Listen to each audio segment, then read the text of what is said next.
Thank you for clicking on my video. I hope you can enjoy it. The video today is about this area here in Thailand. And I hope you can enjoy the video.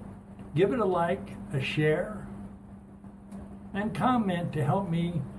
understand what you would like to see and how I can make my videos better for you.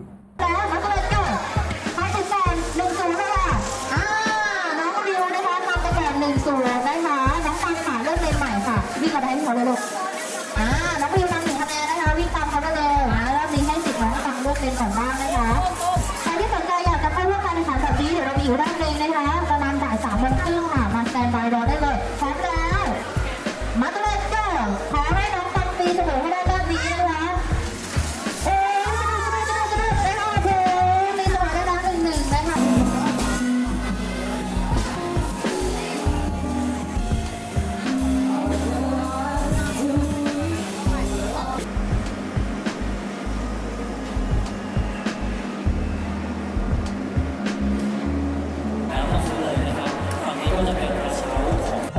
จะมาใช้รูปของผม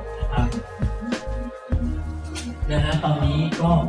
มีโปรโมชั่นสำหรับวันสุดท้ายนะครับลดราคาจากป้าย20 บาทนะครับทุกชนิดเลยทุกกล่องทุกแพ็คนะครับลดราคาจากป้าย20 บาทนะครับลดกระหน่ำเลยนะครับวันนี้วันสุดท้ายสุดจริงๆแล้วนะครับถ้าใครมองหาของฝากที่เป็นผลิตภัณฑ์แปรรูปจากหมูของคุณพัฒนะครับแวะมาอุดหนุนดูได้เลยนะครับคุณพี่พัฒก็มาดูแลลูกค้าด้วยตัวเองด้วยนะครับแวะมาอุดหนุนแวะมาเลือกซื้อของฝากกันได้เลยนะครับต่อไปมาดูก้างปลาอบกรอบของคุณซอยตีนะครับร้านซอยตีเป็นเมนูขนมทานเล่นแต่ดีต่อสุขภาพด้วยนะครับและก็โรยงาดำบนก้างปลาอบกรอบนะครับเป็นเมนูแนะนำของทางร้านอีก1 เมนูนะครับถ้าเราอยากจะลองทานแพ็กเกจเลยก็จะมีหรือว่าอยากจะลองทานเยอะๆก็มีแพ็กเกจรูปแบบเป็นซีท็อปแบบขนาดใหญ่นะครับฝากร้านด้านหน้าร้านมีให้คุณชิมก่อนด้วยใช่ไหมครับอร่อยใช่ไหมครับการันตีความอร่อยนะครับถ้าไม่อร่อยคุณชด There's your durian. ต่อไปมาดูที่หน้าร้านอีกเป็นร้านเจ้าซื้อปู่นะครับตั้งสูตรของไอศครีมนะครับทั้งไอศครีมชาไข่กุ้งนะครับแล้วก็มีท็อปปิ้ง7 หน้าแล้วก็จะมีสูตรด้วยนะครับที่ท็อปปิ้งด้วย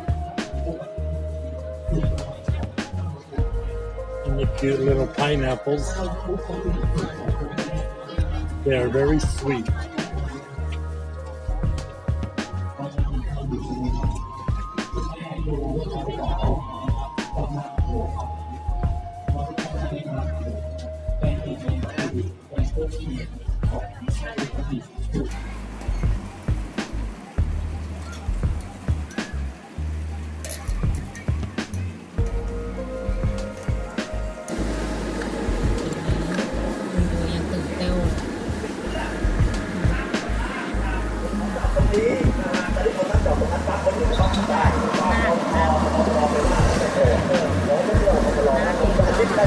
แล้วถ้าหากว่าอยากประจำคนจริงๆท่านจอดรถแล้วเนี่ยกรุณากดเกียร์ว่างด้วยนะฮะ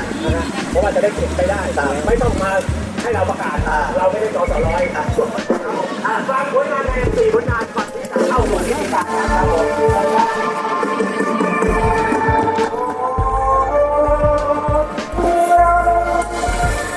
เมตตามา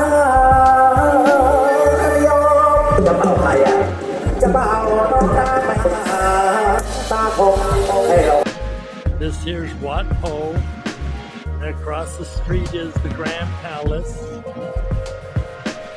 Wat Po's where a climbing Buddha is. And then across from there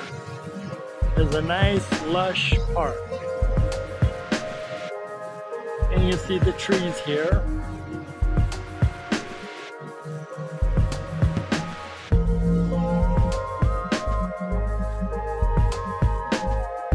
And then across the street from all of this is the Territorial Defense Command. And here we are, the entrance to the park, one of the entrances. We'll take a little walk through it.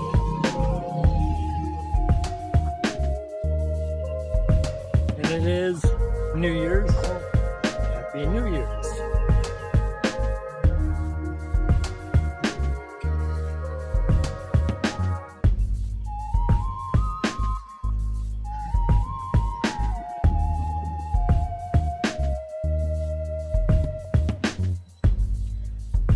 they are watering all the plants and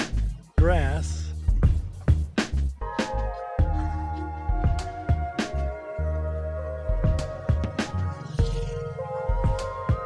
And in the parks here, they always have exercise areas. So while you're at the park, you can exercise if you want.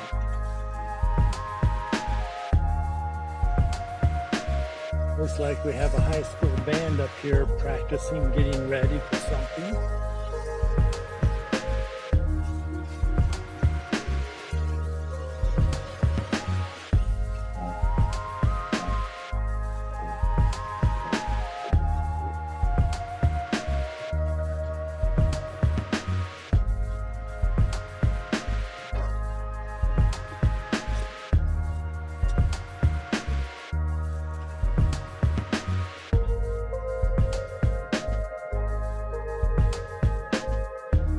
As you can see, there are a lot of orchids here in the park too. Here we are in one of the electronic areas. Shrink wraps galore. Different types of electronics.